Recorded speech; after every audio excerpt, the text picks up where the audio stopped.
Hello everyone. तो मैं already ये सब जो है प्रीलिम्स के एमसीक्यूज़ में डिस्कस कर रही हूँ।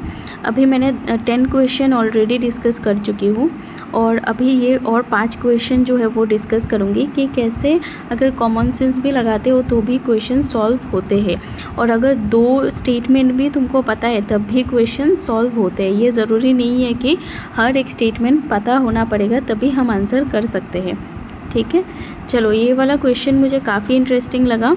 और इसमें देखो, इस क्वेश्चन में क्या बोला है कि करेक्टली एक तो मैच करना है। मैंने पहले ही बोला कि प्लीज़ ये ध्यान दो कि करेक्टली पूछा कि इनकरेक्टली पूछा। अब इनमें से ना मुझे सबसे ज़्यादा, मैं जब एग्ज़ाम दे रही थी तब क्या मेंटेलिटी था मेरा उस टाइम, उस हिसाब से मैं बोल रही हूँ, सबसे आसान मुझे ये वाला ऑप्शन लगा था, ब्राइन।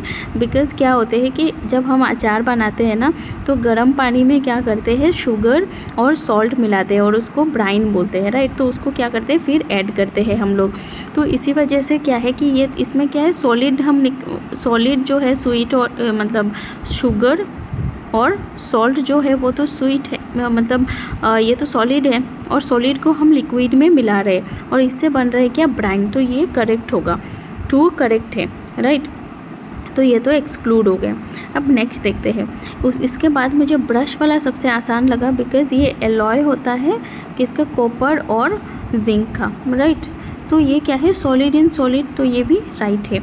तो 3 अगर राइट है, देखो अभी मैं 50-50 में पहुंच चुकी हूँ। अब नेक्स्ट मैंने देखा कि लिक्विड इन लिक्विड जो कि है कोका कोला बोला।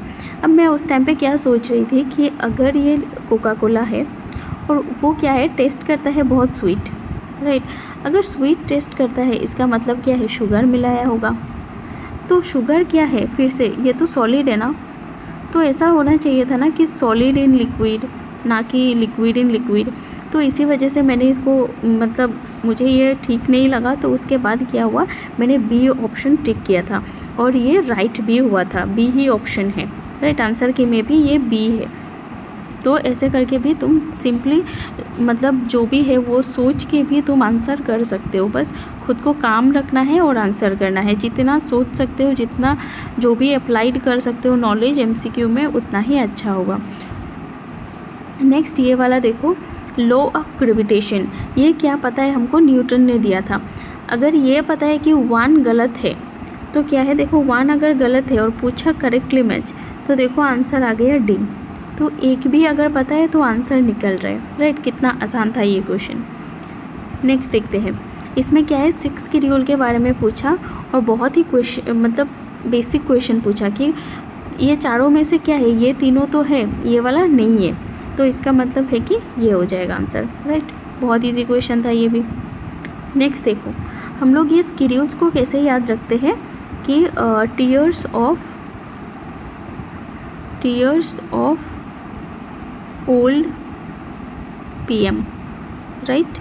अगर इसमें क्या है, अगर ये भी पता है तुमको कि आर में, मतलब क्यू में 4th शेड्यूल के बारे में बोल रही हूँ, क्योंकि जब तुम पीवाई क्यूज सॉल्व करके जाते हो तो उसमें यूपीएससी में भी 4th शेड्यूल के बारे में काफ़ी बार पूछा है और वेरियस अदर एग्जामिनेशन में भी पूछा है। तो अगर पता है कि 4th शेड्यूल जो है वो एलोकेशन ऑफ द सीट है, उसके बारे में बोलते हैं, तो भी देखो ए अगर 4 है तो इसका मतलब आंसर आ गया बी, राइट। एक से ही तुमको आंसर पता चल गया। अब नेक्स्ट देखते हैं,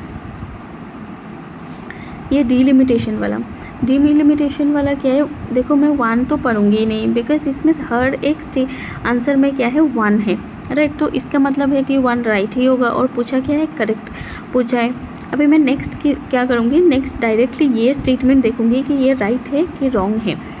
तो अभी देखो, present delimitation of the parliamentary constituencies has been done on the basis of 2001 census figured under the provisions of the delimitation act. बिल्कुल ये सही है।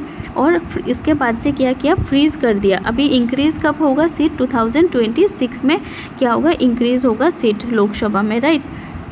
तो ये क्या है, करेक्ट है। तो अगर ये करेक्ट है तो अब मुझे ये दोनों पढ़ने का ज़रूरत ही नहीं है। अब मेरा आंसर आ चुका है ऑलरेडी डी, ठीक है। ठीक है। तो देखो ये था 5 क्वेश्चन जहाँ पे मैंने 1 या 2 स्टेटमेंट पढ़ के ही मैंने आंसर करके दिखाया।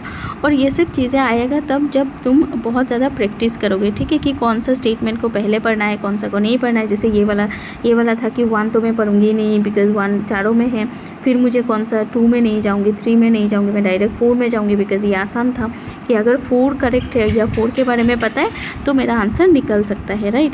सो ये प्रैक्टिस के साथ आएगा। तो आज इतना ही था। Thank you.